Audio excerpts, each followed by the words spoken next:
Hello everyone, Amit Rohra from EcoVisionaire. I hope you're all liking our videos. The purpose of making these videos was कि आपको idea हो जाए कि world में क्या हो रहा है और how it is affecting Indian economy और कहाँ कहाँ हमारी जो वर्ल्ड की हैपनिंग्स हैं वो हमारे कोर्स में कैसे हेल्पफुल, उसको समझना, कंटेम्प्रेरी वर्ल्ड में क्या हो रहा है and how we can relate it to the world and also exam के पॉइंट ऑफ व्यू से कॉम्पिटेंसी बेस्ड क्वेश्चंस हम कैसे सॉल्व कर सकते हैं. So we'll be discussing, and in the end, we'll be relating this topic to your syllabus. तो ये जो concepts हैं वो आपको समझने में easy होगी using न्यूज़पेपर हेडलाइंस. हमारा मेन फोकस है कि कैसे करंट न्यूज़ को उठाएं और उसको आपके सिलेबस के साथ लिंक करके उसकी बेटर अंडरस्टैंडिंग डेवलप करें. Today I have a very important topic is depreciation of any currency. Will focus on Indian currency. कि कैसे इंडिया की करेंसी कंसिस्टेंटली 1-1.5 साल से फॉल करती जा रही है. ट्रम्प के आने के आसपास उसके बाद काफी फॉल आया है Indian currency. So first it says rupee slips to 85.78 on importers demand.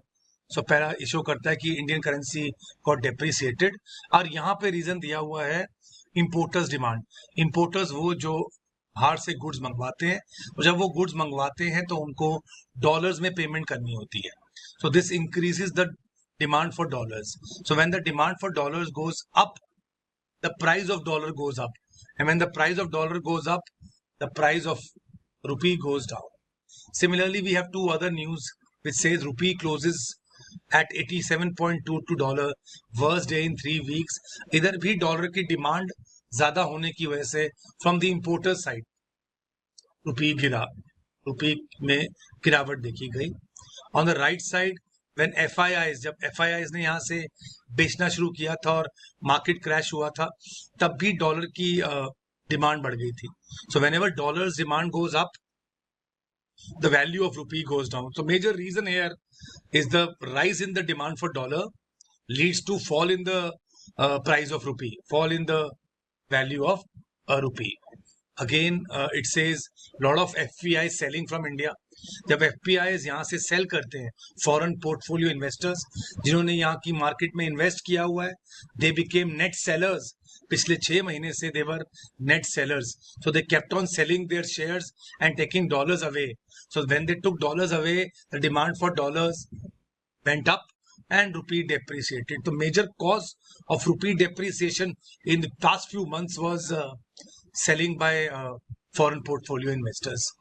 So इसमें एक और फैक्टर अभी रिसेंटली देखा गया था, रुपी गिरा था बिकॉज ऑफ इंडो पाक वॉर. ऑफ कोर्स जब भी कोई वॉर होती है कि दो कंट्रीज में तो बाहर के लोग बहुत एप्रीहेंसिव हो जाते हैं कि यहाँ पे इन्वेस्ट नहीं करना. So it led to short in supply of dollars. बाहर से इनफ्लोज, बाहर से आने कम हो गए, कैपिटल फ्लोज कम हो गए, जिसकी वजह से अगेन रुपी फेल. इंडिया पाकिस्तान वॉर की वजह से रुपी fail.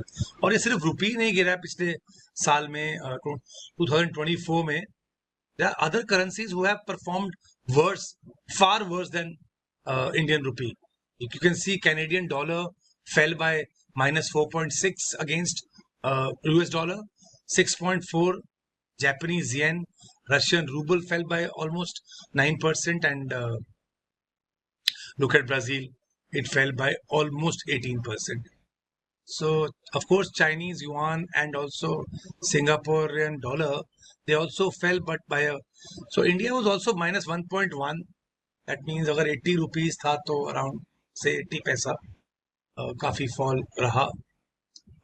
it of course 1.1 is 8 rupee, 1% is 0.8. तो अब तो काफी 80 से 86 पूरा मिलाएं तो 10% अभी तक 2025 में तक around 8 to 10% fall in the value of Indian rupee. But this chart shows, this data shows January 1 to November 6, that was -1.1%. So इसका गिरना इतना कंट्रोल्ड क्यों रहा? How Indian RBI, Indian Central Bank, उसने कैसे इसे कंट्रोल किया? तो as your finance minister says that RBI sold $33 billion to control the falling रूपी, ये रूपी की वॉलेटिलिटी को कर्व करने के लिए कि ज़्यादा ना गिरे। तो यहाँ पे we understand that whenever RBI thinks and government thinks that lot of dollar is demanded and rupee is falling, तो वो क्या करते हैं, वो मार्केट में, फॉरेन एक्सचेंज मार्केट में डॉलर सेल करते हैं, जिससे कि supply of dollar increases and the value of dollar comes down and Indian currency, इसको हम लोग मैनेज फ्लोटिंग कहते हैं। अपने सिलेबस में we say this as manage floating, where RBI tries to sell lot of foreign exchange in the market to stabilize the currency. So domestic currency का को stabilise करने के लिए RBI ऐसे करता है, अपने फॉरेन एक्सचेंज रिजर्व्स में से वो सेल करता है, जिससे कि करेंसी स्टेबलाइज करती है। इसलिए बोलते हैं कि RBI रुपी के रेस्क्यू के लिए आता है। सो लुक, सामने की न्यूज़ बड़ी इंटरेस्टिंग है।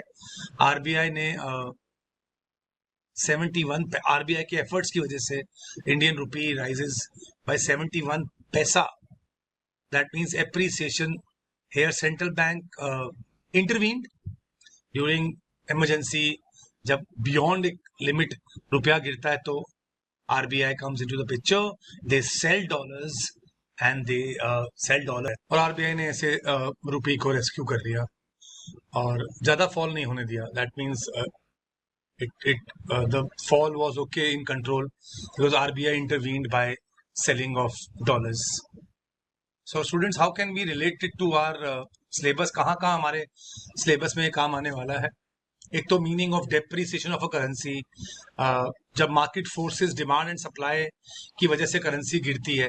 आपने देखा इस समय तो इंडिया की currency, demand of dollars, lot of dollars were demanded, उसकी वजह से गिरी। और उसका इम्पैक्ट इनिशियली तो उसका इम्पैक्ट नेगेटिव ही आता है इकोनॉमी के ऊपर, because India is a net exporter importer of oil, और ऑयल अगेन महंगा पड़ता है, एक्सपेंसिव हो जाता है, हमारे इंपोर्ट्स महंगे हो जाते हैं, जिसकी वजह से अगेन कस्टमर को, आगे कंज्यूमर पे इन्फ्लेशन होने का खतरा होता है, उस पर महंगाई होने का खतरा होता है। और later it is said that depreciation is good because for others our currency is cheaper, हमारे एक्सपोर्ट्स बढ़ते हैं, later inflow of foreign exchange बढ़ता है, so that is helpful. But later, initially तो हार्म ही होता है करेंसी के ज़्यादा गिरने से। RBI का role, I just told you, RBI intervenes by selling dollars in the market and that is called managed floating. काफी managed floating करी पिछले कुछ 5-6 महीनों में इंडियन गवर्नमेंट ने थ्रू RBI, जिससे कि करेंसी अभी भी 90 टच नहीं हुई है, it is 87, 86. So this is role of RBI and lot of things we have seen in this, जो डिमांड और सप्लाई ऑफ फॉरेन एक्सचेंज को शो करते हैं। सो जब FPIs FIIs सेल कर रहे थे, तब भी डिमांड साइड की बात हुई थी कि डॉलर्स की डिमांड बढ़ी है और सप्लाई शॉर्ट हो गई है, बिकॉज कैपिटल फ्लोज इंडिया में रुक गए थे due to India Pakistan war. I hope you understood this topic of depreciation of currency, and we also, Ecovisioner also provides online coaching to economic students of ICSE and CBSE.